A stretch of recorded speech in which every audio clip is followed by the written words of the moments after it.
Bismillahirrahmanirrahim.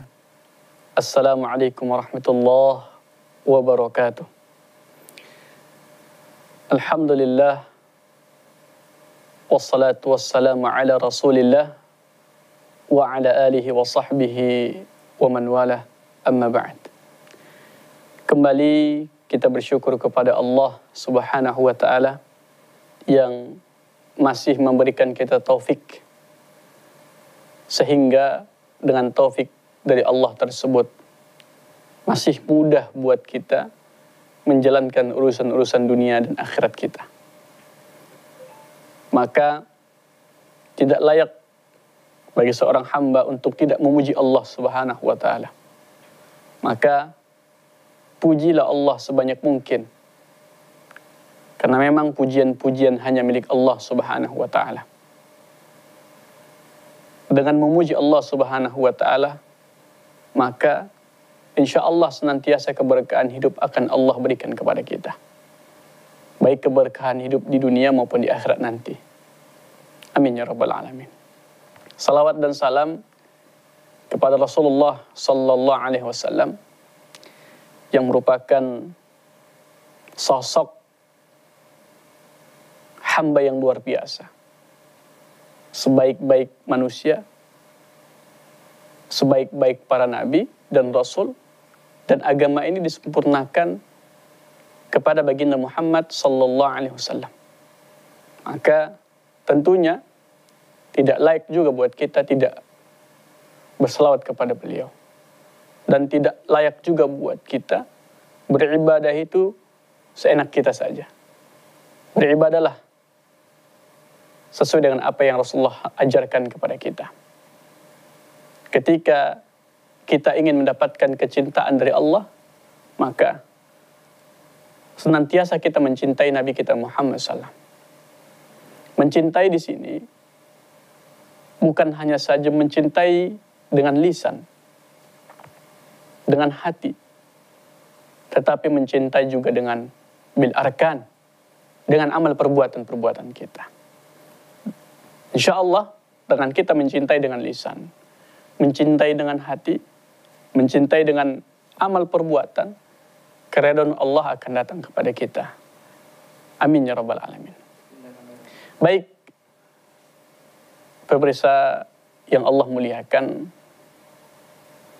insya Allah kita akan bahas kembali ya tentang fikih.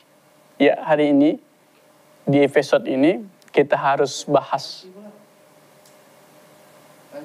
tentang fikih salat.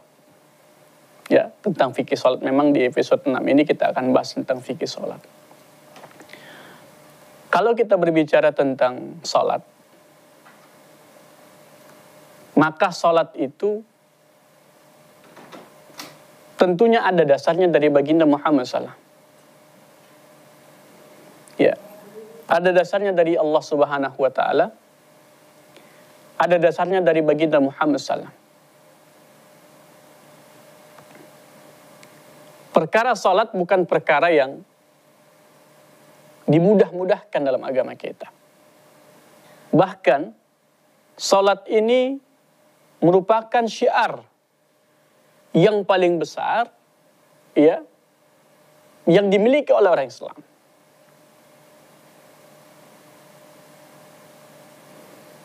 Mengapa demikian?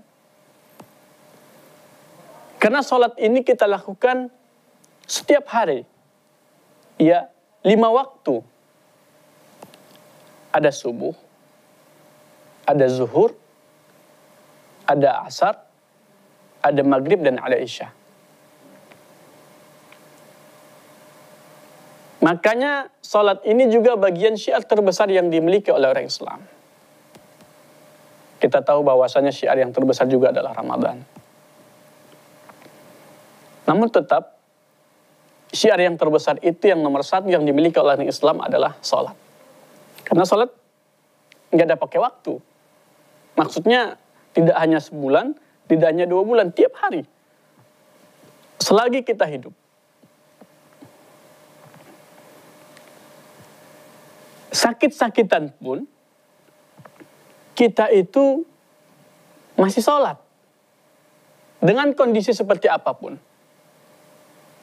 Tubuh ini sudah tidak bisa bergerak lagi, masih tetap sholat. Dengan cara isyarat. Kalau puasa, beda. Ketika dia sudah uzur, dia bisa menggantikan dengan fidyah atau lain sebagainya. Makanya subhanallah, wajar saja kalau memang salat ini adalah yang pertama kali dihisab oleh Allah Subhanahu wa taala sebagaimana yang diriwayatkan dalam hadis-hadis Rasulullah sallallahu alaihi wasallam. Ya. Pertama kali dihisab di akhirat nanti. Bahkan ya, hadis juga menjelaskan bahwa ketika salat itu baik, maka akan baik pula segala amal ibadahnya. Mengapa demikian? Orang yang senantiasa menjaga ibadah salatnya, tidak bolong-bolong, apalagi rajin ke masjid. Pada saat dia hendak melakukan perbuatan dosa, perbuatan maksiat, dia bakalan terbetik dalam hatinya. Buat apa aku salat? Buat apa aku salat? Sedangkan aku tiap hari salat.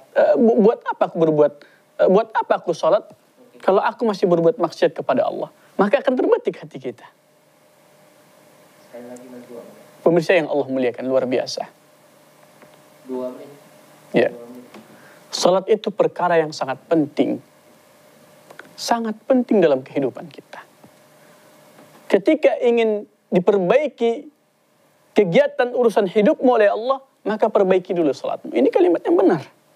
Sangat-sangat benar sekali. Ustaz, kita udah sholat nih Ustaz, gitu kan.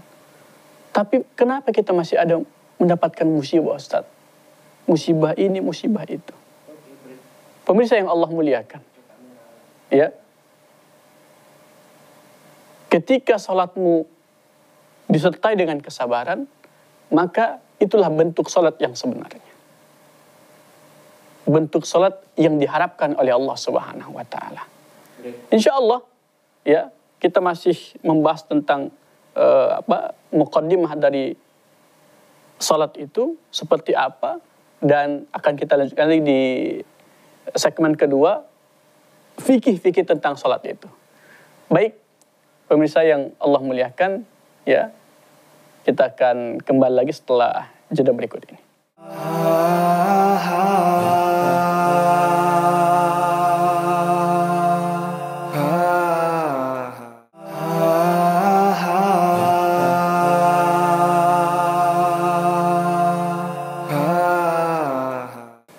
Alhamdulillah, pemirsa Salam TV yang Allah muliakan. Kita lanjutkan kembali pembahasan kita, ya, terkait tentang fikih salat. Menurut pendapat Imam Madhab, ya, yang masyhur di kalangan kaum muslimin, itu ada 4 madhab. Yang pertama adalah ada madhab Maliki, ada madhab Hanafi, ada madhab Hambali, dan ada madhab Syafi'i. Pendapat mazhab tentang hukum salat, apakah salat itu wajib atau fardu kifayah?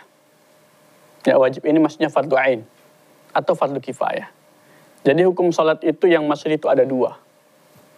Fardu ain dan fardu kifayah.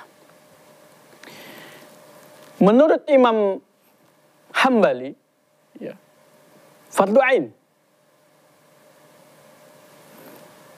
Menurut Imam Maliki, kemudian Imam Hanafi, kemudian sebagian madhab Syafi'i, fardu kifayah.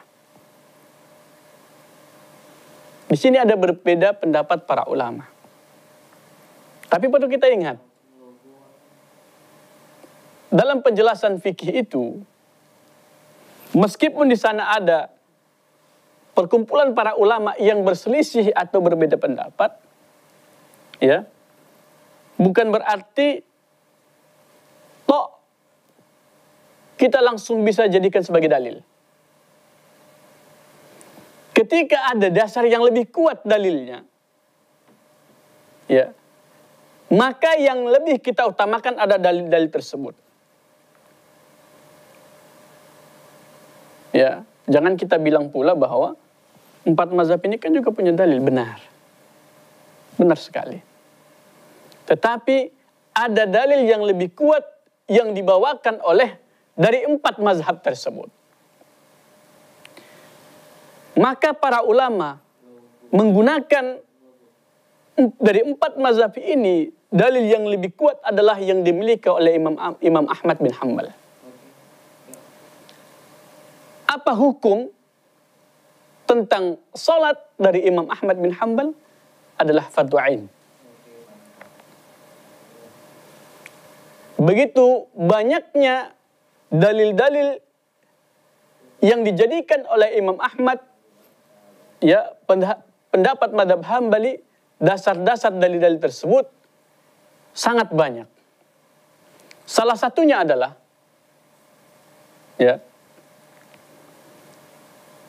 di dalam Al-Quran Allah katakan, wa aqimus salata wa atuz zakata warka'u ma'ar raki'in. Nah, ya. Jadi kita ini membahas perkara salat. Kalau secara salat, memang itu adalah sudah ajaran Islam. Nggak perlu lagi ditanya, aku wajib salat nggak aku ya? Mana ada? Salat itu wajib semua. Siapapun itu. Yang kita bahas hari ini adalah hukum salat, ya, apakah di rumah, apakah berjamaah dan lain sebagainya. Maka pada kondisi seperti ini, seperti Syekh Utsaimin rahimahullah, Syekh bin Baz rahimahullah mengatakan bahwa, ya, pendapat yang paling kuat adalah yang dimiliki oleh imam yang dari 4 itu adalah Imam Ahmad bin Hanbal.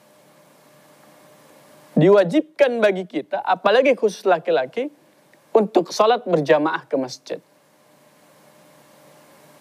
Meskipun pendapat-pendapat yang lain mengatakan itu adalah sunnah muakkadah, ya, dan lain sebagainya. Pemirsa yang Allah muliakan, tapi sangat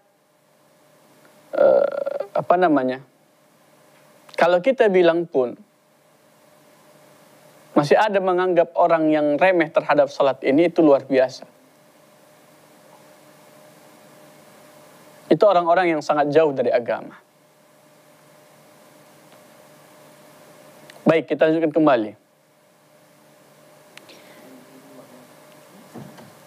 Kemudian, bagaimana dari perlakuan salat itu agar salat itu sempurna? Maka di sini perlakuan yang harus kita lakukan adalah salat itu harus sesuai dengan apa yang dicontohkan oleh Nabi Muhammad SAW. Ada takbirnya, kemudian ada iftitahnya, ya, kemudian gerakan-gerakan salat tersebut, ada tumakninahnya. Bahkan sebagian pendapat dari beberapa madhab itu mengatakan bahwasanya tumakninah itu wajib. Tumakninah itu artinya berhenti sejenak. Karena pada saat itu Rasulullah, ya, salatnya begitu tenang, tidak gerusuk-gerusuk, tidak terlalu terburu-buru.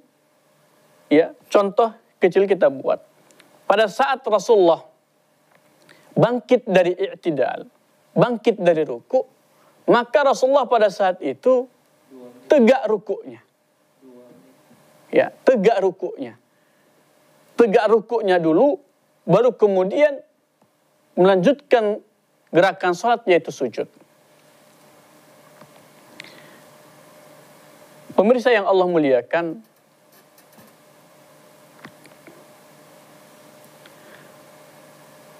sholat itu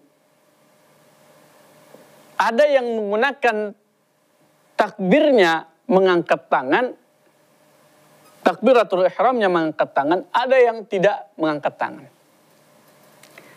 Terkhusus di mazhab Maliki, pada saat takbiratul ihram, mereka tidak mengangkat tangan. Makanya, nanti pemirsa, ya, yang ikut travel penjuru wisata, ketika jamaah nanti melihat di Masjidil Haram mereka takbir, ada jamaah yang tidak takbir mengangkat tangan pada saat takbiratul ihram, jangan kita katakan mereka Syiah, jangan kita mengatakan mereka sesat, tidak. Mereka berpendapat bahwasanya takbiratul ihram pada saat mengangkat tangan, ya, mereka berarti menggunakan mazhab Maliki. Baik pemirsa, ya, insya Allah kita akan lanjutkan kembali pembahasan fikih dari salat itu. Namun kita akan jeda sejenak terlebih dahulu.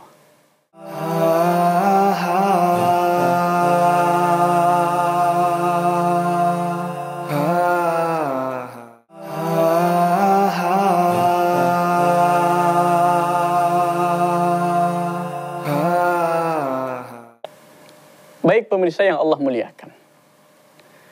Nanti pada saat jamaah penjuru wisata melihat ke Masjidil Haram, ya, ada orang yang takbiratul ihram tidak mengangkat tangan, jangan kita berprasangka buruk kepada mereka.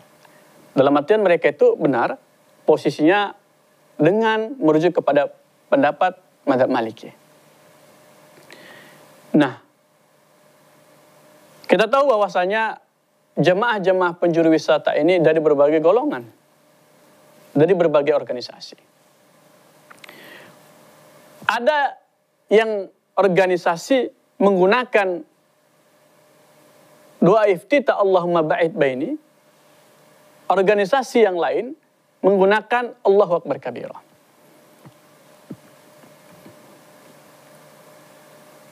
Maka di sini kebijaksanaan orang yang berilmu itu harus diperkuat. Menyampaikan pemahaman agama kepada orang-orang awam itu harus jelas. Dua-dua pendapat tersebut sah dan memiliki dalil yang sahih. Mau menggunakan Allahumma ba'id baini, Allahu Akbar kabira, faddal, silahkan. Nah, baik pemirsa yang Allah muliakan. Ya. Kemudian dalam hadis dijelaskan bahwasanya ini penting pada saat kita mau sujud. Pada saat kita mau sujud itu, jangan sampai hidung ini tidak menempel di lantai. Atau di sajadah lah kita bilang. Ada 7 ya, anggota tubuh yang tersentuh ke lantai pada saat sujud. Ini banyak dari kita itu yang cuman kening saja, tidak. Ya, dalam hadis itu dikatakan jabah. Nah, dia masuk, kening masuk, kemudian hidung masuk. Jangan sampai kening saja, ini salah. Menyelisihi aturan dari salat itu sendiri. Kemudian tangan. Tangan juga jangan dilengketkan, ya, bagian sininya. Bagian kita katakan bahwasanya punggung dari tangan yang bagian bawah. Ini tidak dilengketkan ke tangan, ke lantai atau ke tempat sejadah. Diangkat. Oke. Kemudian lutut. Ya, lutut kita kena lantai juga, baru ujung bagian kaki kita. Itu dia pemirsa yang Allah muliakan.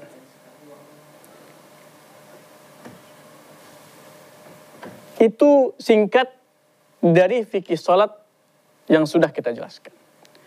Mungkin ada yang bertanya, Apa sih Ustaz keutamaan dari sholat itu? Banyak sekali keutamaannya. Salah satunya sesuai dengan apa yang Allah sampaikan dalam Al-Quran. Inna salata tanha 'anil fahsya'i wal munkar. Sesungguhnya salat itu bisa mencegah dari perbuatan keji dan mungkar. Sudah kita sampaikan di muqaddimah tadi bahwa akan terasa terbetik dalam hati kita pada saat kita berbuat dosa, tetapi kita salat. Tapi masih alhamdulillah kita masih merasa dan terbetik dalam hati kita. Kenapa? Kalau dia sudah berbuat dosa lagi, tapi tidak ada sadar dalam hatinya, maka Allah sudah tidak perkenankan lagi kebaikan buat dia. Na'udzubillah min dzalik. Maka orang yang beriman itu, pemirsa yang Allah muliakan, ketika dia berbuat dosa, namun di sisi lain dia berbuat ibadah kepada Allah, pada saat dia berbuat dosa, maka dia akan merasa menyesal. Itu artinya masih ada terbetik iman dan taufik dari Allah buat dia. Artinya Allah masih memberikan kesadaran buat kita. Subhanallah. Kemudian apa lagi? Secara kesehatan luar biasa. Salat ini membentuk peredaran darah kita pada anggota tubuh itu berjalan dengan normal sesuai dengan yang sudah diteliti oleh para ahli kesehatan. Bahkan orang yang senantiasa menjaga ibadah salatnya akan jauh dari kepikunan. Ya. Coba tanya orang yang pikun bagaimana karakter dia salat dulu sampai sekarang hidupnya. Kemudian bisa kita lihat dari wajahnya. Akan terlihat bersinar wajah orang yang senantiasa mengambil air wudu pada saat mau melakukan salat. Kita tahu bahwasanya ya, salat harus disertai dengan wudu. Ketika tidak dimulai dengan wudu, maka salat itu akan batal. Apalagi kalau kita lakukan salat itu pada saat di Masjidil Haram dan Masjid Nabawi. Seharusnya kesempurnaan salat kita lakukan dengan fikihnya, dengan keutamanya, dengan rukun-rukunnya dan sunnah-sunnahnya pada saat kita melakukan ibadah salat di Masjidil Haram dan Masjid Nabawi. Karena perkara salat itu luar biasa timbangan amal ibadah di sisi Allah pada saat kita lakukan di Masjidil Haram. 100.000 kali lipat dari masjid di luar Masjidil Haram. Kemudian di Masjid Nabawi sebanyak 1.000 kali pahala. Jemaah penjuru wisata yang Allah muliakan nanti, jangan sia-siakan salat-salat kita pada saat kita berada di posisi Masjidil Haram dan Masjid Nabawi. Lakukan salat-salat wajib, kemudian jangan tinggalkan salat-salat sunnah. Baik itu duha, baik itu syuruk, baik itu tahajud, dan salat-salat sunnah yang lainnya. Karena besar pahalanya di sisi Allah. Dan kita belum tentu suatu saat akan berangkat lagi. Ya. Maka ketika Allah sudah beri kesempatan buat kita untuk bisa salat dengan baik, perbaiki salat kita. Apalagi yang mau umrah mungkin, tetap perbaiki, belajar lagi salat kita yang benar. Kemudian perbanyak mempelajari salat-salat sunnah yang bisa menutupi kurangan salat wajib kita.